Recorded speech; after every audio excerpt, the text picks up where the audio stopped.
Pemirsa, kita lanjutkan perbincangan. Saya masih bersama Pak Kristiadi. Pak Kristiadi, kalau tadi bisa menganalisa dari luar, kalau tadi kan saya menanyakan evaluasi terhadap introspeksi diri sendiri, apa yang menjadi kegagalan, poin-poin dari kegagalan pengkaderan. Tapi kalau Pak Kristiadi melihat Partai Demokrat, apa sih sebenarnya yang menjadi apa ya, poin-poin kegagalan Demokrat gagal menghadirkan kader-kader baru. Padahal tadinya sebelumnya kita menyaksikan ada banyak kader-kader yang cukup bagus di dalam Demokrat. Betul, tadi saya ulangi lagi ya, mungkin sebagai tambahan, bahwa dalam kepemimpinan Pak SBY ini sebetulnya yang muncul dan nampak adalah pencitraan. Bagaimana citra Pak SBY yang berimbas kepada partai. Karena bagaimanapun juga Demokrat identik dengan Pak SBY. Itu pun sebenarnya umum terjadi di dalam perpolitikan kita ini. Kalau PDI identik dengan Megawati. Kemudian Gerindra dengan Prabowo. Kecuali kalau Golkar tidak identik dengan ketua umumnya. Jadi saya kira pengkaderannya harus dimulai. Tidak bisa lagi kalau dulu masih ada citra sosok ini SBY, ya kan? Bahkan dulu waktu nomornya 34 pun orang pokoknya calon anggota DPD nomor 34 dikira itu Demokrat sehingga orang itu bisa menang sampai sebegitu. Itu nggak bisa diulang lagi karena Pak SBY menjadi orang biasa, menjadi seorang politisi sehingga kemudian memang yang harus dilakukan adalah memang program-program yang konkret, agenda-agenda yang konkret, dan tadi itu pengkaderan itu apa sih? Menanamkan nilai apa? Nilai perjuangan. Perjuangan apa?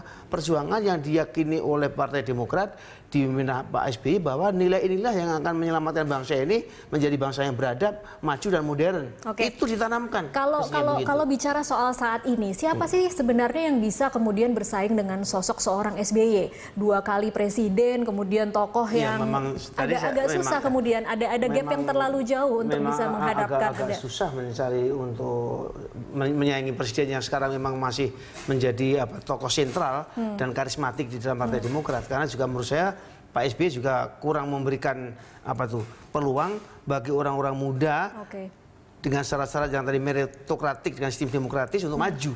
Ya kan, ini kalau bisa kita lihat kenapa kok mesti sekjennya putranya yang seakan-akan dipaksa-paksakan, ya kan, dan juga lah kita tahu semua seperti itu. Nah, ini saya kira situasi sudah berubah dan 5 tahun yang akan datang Pak SBY saya kira juga sudah mulai bertambah usia. Menurut saya sekarang ini betul-betul harus dilakukan suatu niat yang besar dan greget yang benar bahwa tidak bisa lagi saya harus mewarisi aset negara ini, partai ini kepada anak muda, dan itu memang harus dimulai dari soal pengkaderan. Tentu pengkaderan 5 tahun tidak akan menghasilkan pemimpin tingkat nasional, tapi dengan adanya lembaga pengkaderan yang benar, dengan merawat kader yang benar, dengan mengembangkan kader yang benar, menurut saya pelan-pelan Partai Demokrat akan tumbuh menjadi partai beneran, bukan partai seperti sekarang ini yang sekedar tergantung pada satu orang. Figur. Oke, kita akan sapa penelpon selanjutnya, ada Pak Abdul dari Bekasi. Selamat malam Pak Abdul. Selamat malam. Halo. Ya, selamat malam. Iya, selamat malam Pak Abdul. Silahkan dengan komentarnya. Iya, yang pertama tentu selamat untuk Demokrat melaksanakan Kongres. Yang kedua, saya kira Demokrat hendaknya tidak terpancing. Sudah banyak pengalaman beberapa bulan yang lalu adanya Munas dan sebagainya yang mengakibatkan demokrasi kita ini kurang bagus. Oleh karena itu Demokrat pertama saya sarankan tidak terpancing terhadap adanya penyelamat partai dan sebagainya. Saya kira regenerasi itu memang wajar.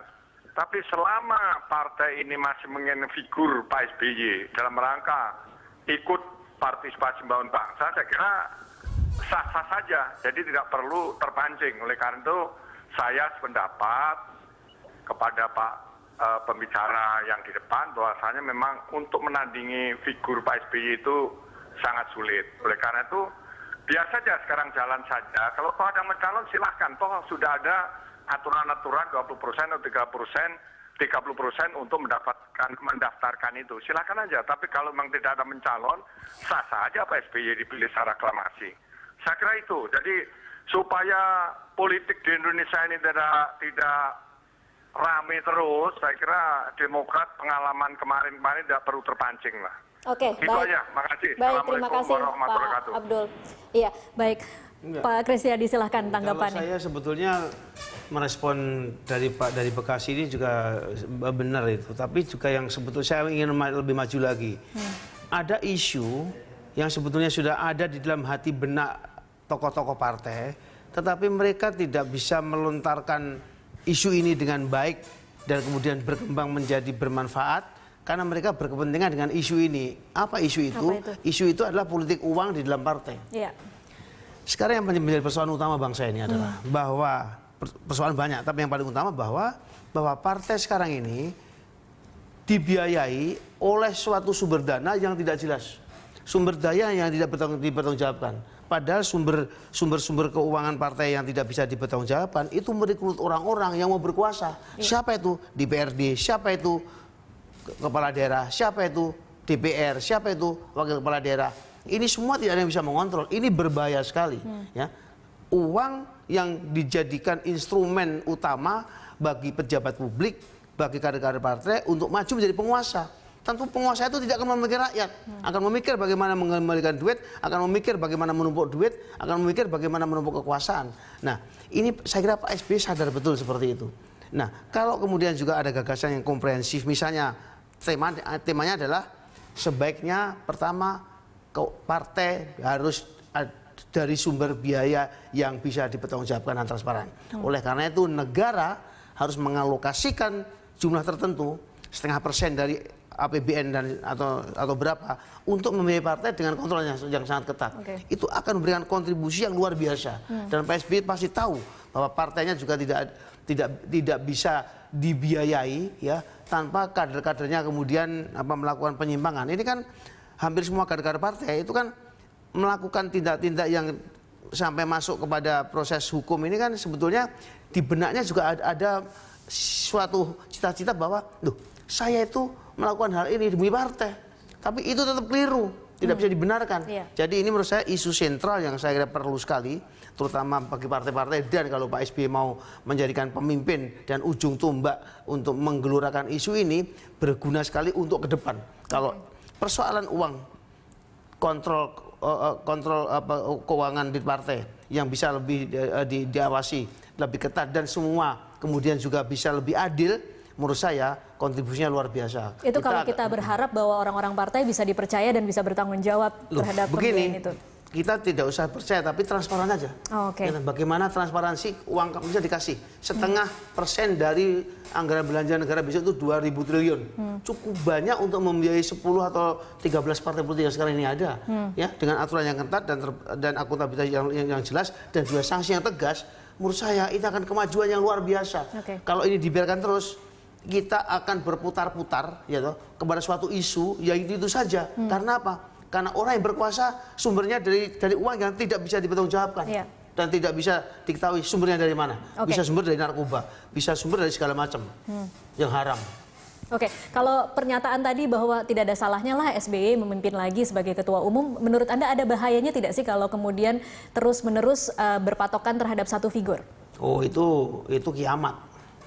Untuk partai. Tapi seperti kita bahas tadi, partai-partai lain juga ada yang punya masalah yang sama tapi sebenarnya. Partai-partai lain melakukan seperti itu tidak harus Partai Demokrat ikut-ikutan. Tidak bisa begitu. Karena apa? Tidak mungkin kepemimpinan yang karismatik itu tidak ditransformasi menjadi lebih demokratis kalau institusi itu ada. Pimpinan yang sentralistik pasti akan mengalami pembusukan, akan busuk di dalam. Itu partai itu apa saja. Orde Baru kurang hebat apa Pak Harto?